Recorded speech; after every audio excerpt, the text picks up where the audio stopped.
Nation. Dim the lights, here we go.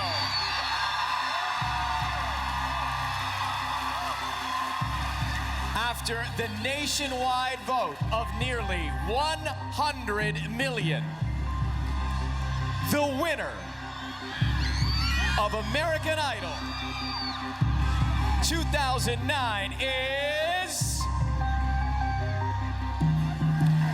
Kris Allen.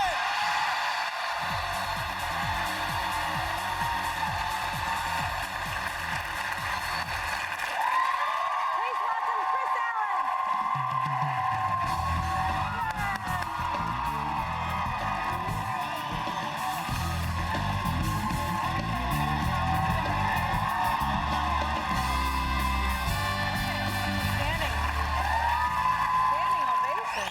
Standing. Wow, I didn't know I was getting myself into. The seats were just painted. Well, thanks for making me feel good. Kris, how's it going? I listened to you guys singing up there in the hallway. It was so comforting.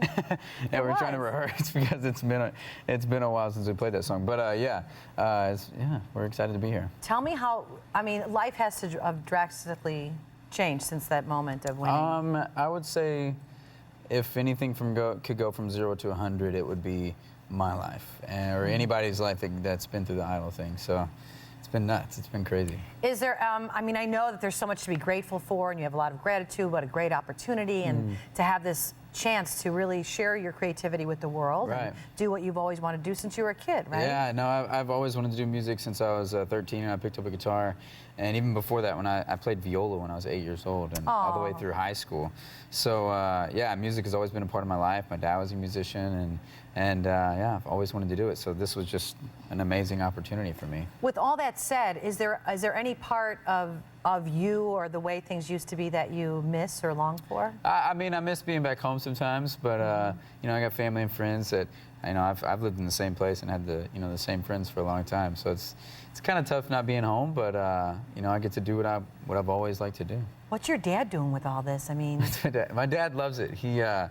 I mean, he always wanted to be a musician, and he had, and I kind of got in the way when I was born. So, and then so he's glad that I'm able to do, you know, what I want to do, which is always what he wanted to do. So it's kind of cool. He loves it. Yeah, that happens though, you know? I mean, I think that there's something, I mean, I'm sure it's still, or it could be, turn out to be even more fulfilling for him. Absolutely, I think so. I think, you know, me and my brother they raised us right, and I think we're both doing exactly what we want to do. And your brother's a singer as well, because he went with you to the audition. My brother tried out. Story. Yeah, my brother tried out, and and the funny thing is, like, we got there, and we were really late. We were like hours late, and they weren't supposed to let anybody else in. But my brother's like the biggest con artist in the world, so somehow I turned my head, and we found out that we were going in, and then we ended up cutting in a line of 12,000 people at the front, and.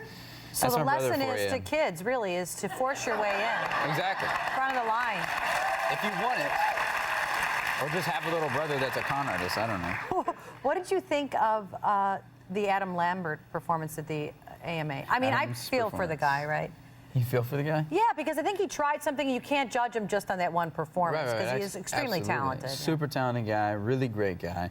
I got to know him. He's a really good friend of mine, and we were roommates throughout the whole competition. And I don't know. I think it's just Adam, you know. Like. But were you there? Were you there in the audience? I was. I was sitting there, and I don't know. For us, people that know Adam, we're not shocked by anything. I mean, like that's him, you know. And we weren't shocked. I wasn't, anyways. Would you? Would I do that? No, I'm just. I don't think so. Well, maybe it's not your style. Not really. No. But could you What if I did, though?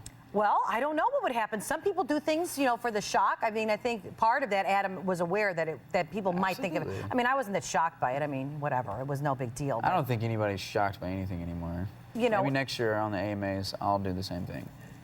A repeat performance. Yeah, something like that. Your own interpretation of that. Absolutely. Why not? I know.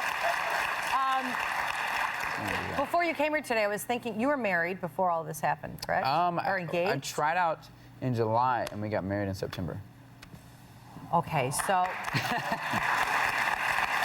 This has to be, I mean, marriage is beautiful and everything, but it is hard work. Absolutely. If you want to make it work. It's not just doesn't come naturally for people. You know, you take two people from two different backgrounds and you put them in the same house and you got to figure everything out. Yep. This must add a whole nother layer, doesn't it? Absolutely. I mean, moving and me not being home ever. I mean, who goes through their first year of marriage if like that person never ever being there? And but my wife is really supportive of what I want to do, and she's just happy. She's always wanted this for me. She's always wanted me to be successful doing music. So do you guys have like some rule where you don't go that long with being not together? Or? I was actually working with someone, and they told me, they were like, the cutoff is like 2 weeks. It is. I went through it. Yeah, they were like, if you get like 3, then it becomes like a separation thing, and then you're like, oh, I don't like that. So he was like, make sure it's 2. You got to keep readjusting whenever you get back together, like, oh yeah, we're a team. Right, absolutely. But then when you're apart, you get used to being an individual again. Yeah. The thing is, to be an individual when you're a team. You're confusing me now. Huh? I don't know. I just think it's got to be tough. Well, marriage is confusing in the first place. So it's hard, isn't it? Yeah. This is. I'm just learning. I'm all learning. Yeah. Trying to, anyways. Well, keep talking Hopefully. to each other. We will. All right, good.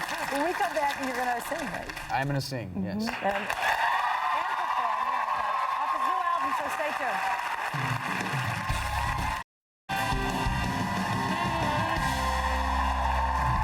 Welcome back, folks. Our next guest is the head vampire and main bad guy in a little-known film called Twilight New Moon.